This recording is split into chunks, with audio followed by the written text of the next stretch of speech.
नमस्कार. Life with रंजनामध्ये सर्वांचे सहर्ष स्वागत आहे. आज आपण बनवणार आहोत कोकणातील अतिशय प्रसिद्ध आणि पारंपरिक असे मालवणी वडे. बाहेरून खुसखुशीत, आतून मऊ, चवीला अप्रतिम आणि अगदी कमी तेलकट असे हे वडे चिकन, मटण किंवा कोणत्याही चटणीबरोबर, ग्रेव्हीबरोबर खूप छान लागतात. या व्हिडिओमध्ये मी तुम्हाला मालवणी वडे अगदी सोप्या पद्धतीने, योग्य प्रमाणासह कसे बनवायचे हे सविस्तरपणे सांगितलेले आहे. त्यामुळे व्हिडिओ शेवटपर्यंत नक्की पहा. चला तर मग रेसिपीला सुरुवात करूया. सर्वप्रथम मालवणी वड्यांसाठी आपल्याला पीठ दळून आणायचे आहे. त्यासाठी लागणार आहे 1 किलो गहू, ज्वारी पाव किलो, तांदूळ अर्धा किलो, चणा डाळ 150 ग्रॅम, उडीद डाळ 100 ग्रॅम, पोहे 100 ग्रॅम, धने 4 टेबलस्पून, बडीशेप 2 टेबलस्पून, जिरे 2 टेबलस्पून आणि मेथीदाणे 1 टेबलस्पून. हे सर्व साहित्य आपल्याला मालवणी वडे करण्यासाठी लागणार आहे. तर दळायला देण्याच्या अगोदर आपल्याला सर्वप्रथम पोहे थोडे गरम करून घ्यायचे आहेत. त्यामुळे पोहे दळायला सोपे जातात. 1 मिनिटभर आपल्याला पोहे शेकून घ्यायचे आहेत. त्यानंतर त्याच कढईमध्ये आपल्याला धणे, जिरे, मेथ्या, बडीशेप हे सर्व टाकून ते सुद्धा आपल्याला 1 मिनिटभर थोडं शेकून घ्यायचे आहे. त्यामुळे सर्व वस्तू एकदम कुरकुरीत होतात आणि दळायला सोप्या जातात. आता थोडा वेळ गॅस बंद करून ह्या कढईतच ठेवून द्यायचे आहे. आता एका भांड्यामध्ये मी हे सर्व साहित्य एकत्र करून घेतलेले आहे. पोहे पण थंड झालेले आहे, धणे, जिरे, बडीशेप तेही थंड झालेले आहे. आता हे सर्व साहित्य आपल्याला एकत्र मिसळून घ्यायचे आहे आणि चक्कीवरून दळून आणायचे आहे. चक्कीवाल्याला मीडियम दळायला सांगायचे आहे. अशा प्रकारे मी हे पीठ मीडियम दळून आणलेले आहे. पीठ अजिबात बारीक दळायचे नाही, नाहीतर वडे तेल पितात. त्यामुळे मीडियम दळून आणायचे आहे. आता टोपामध्ये मी थोडं पाणी गरम करून घेतलेले आहे पीठ मळण्यासाठी. जास्त पाणी गरम करायचे नाही आणि आता आपल्याला जेवढे वडे बनवायचे आहेत त्या मापाने मी ते पीठ घेतलेले आहे. त्यात चवीपुरतं थोडंसं मीठ टाकलेलं आहे. आता हे मीठ पिठामध्ये एकत्र मिसळून घ्यायचे आहे. त्यानंतर हे गरम पाणी ओतून आपल्याला हे पीठ मळायचे आहे. हाताला सहन होईल असे थोडंसं गरम पाणी करून घ्यायचे आहे. जास्त गरम करून घ्यायचे नाही पाणी.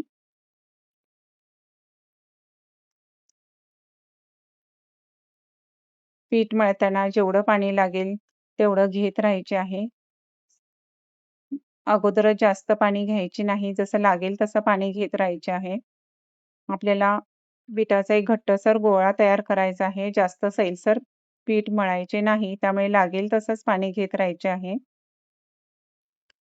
अशा प्रकारे मी लागेल तसं पाणी घेत राहून एक असा पिठाचा गोळा तयार केलेला आहे. नंतर पुन्हा थोडं पाण्याचा हात लावून पीठ आपल्याला एकजीव करून घ्यायचे आहे.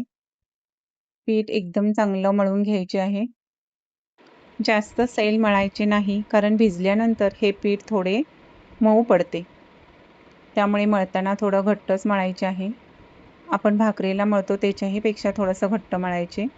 आणि पीठ मळून झाल्यानंतर आपल्याला एका डब्यामध्ये 4 ते 5 तासाकरिता भिजत ठेवायचे आहे. कारण वड्यांकरिता पीठ जास्त तास भिजणं गरजेचे असते, तरच ते वडे छान फुगतात आणि मऊ होतात. आता 5 तासानंतर मी डबा उघडत आहे. बघा, झाकणाला सुद्धा पाणी सुटलेले आहे थोडे आणि पीठ एकदम छान भिजलेले आहे. जसं थोडं फर्मेंट इडलीचं पीठ होतं त्या पद्धतीने हे पीठ आपलं थोडंसं फर्मेंट झालेले आहे. असं पीठ तयार झालं पाहिजे, भिजलं पाहिजे, तरच त्याचे वडे छान होतात. आता या पोळपाटावरती मी एक ओला रुमाल ठेवत आहे आणि एक छोटासा गोळा करून, जसं आपण पुऱ्या बनवतो तेवढ्या साईजच्याच गोळा करून पाण्याच्या साहाय्यानेच आपल्याला ह्या पुऱ्या थापायच्या आहेत. तेलाचा वापर करायचा नाही. हाताला थोडं थोडं पाणी लावून आपल्याला ह्या आपल्या बोटाच्या साहाय्याने वडे थापायचे आहेत. अशा प्रकारे मी एक वडा थापून घेतलेला आहे. जास्त जाडही थापायचा नाही आणि जास्त पातळही थापायचा नाही. अशा प्रकारे मी वडा थापून घेतलेला आहे. तेल गरम झालेले आहे.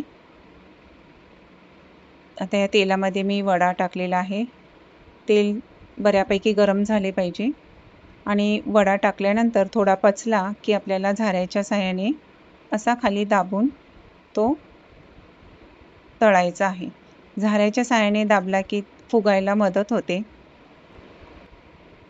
अशा प्रकारे मीडियम गॅसवरच आपल्याला वडा तळून घ्यायचा आहे. बारीक ठेवायचा नाही गॅस किंवा जास्त मोठाही ठेवायचा नाही.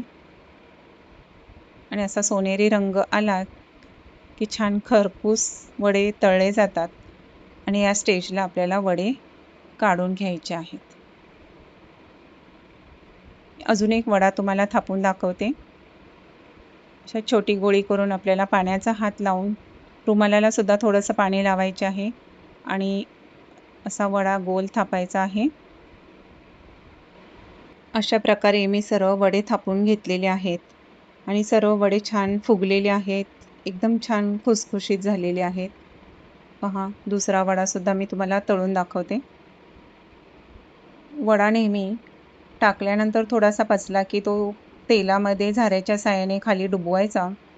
सुरुवातीलाच वडा तेलात बुडाला तर फुगण्यास मदत होते आणि अशा प्रकारे तेलात वडा छान फुगलेला आहे आणि सोनेरी रंग झाला की सगळे वडे असे काढून घ्यायचे आहेत आणि चांगले नितळून घ्यायचे आहेत तेलातून. आणि टिश्यू पेपर टाकलेल्या टोपलीमध्ये अशा प्रकारे सर्व वडे मी तळून घेतलेले आहेत. पहा कसे टम्म फुगलेले आहेत. अशा प्रकारे केलेले मालवणी वडे चवीला अतिशय अप्रतिम होतात. अजिबात वातड होत नाहीत, खूप वेळ मऊ राहतात आणि मटणाबरोबर चिकनबरोबर तर खूप छान लागतात. तुम्हाला माझा व्हिडिओ आवडला असेल तर लाईक करा, शेअर करा आणि सबस्क्राईब करा. वेळात वेळ काढून माझा व्हिडिओ बघितल्याबद्दल धन्यवाद.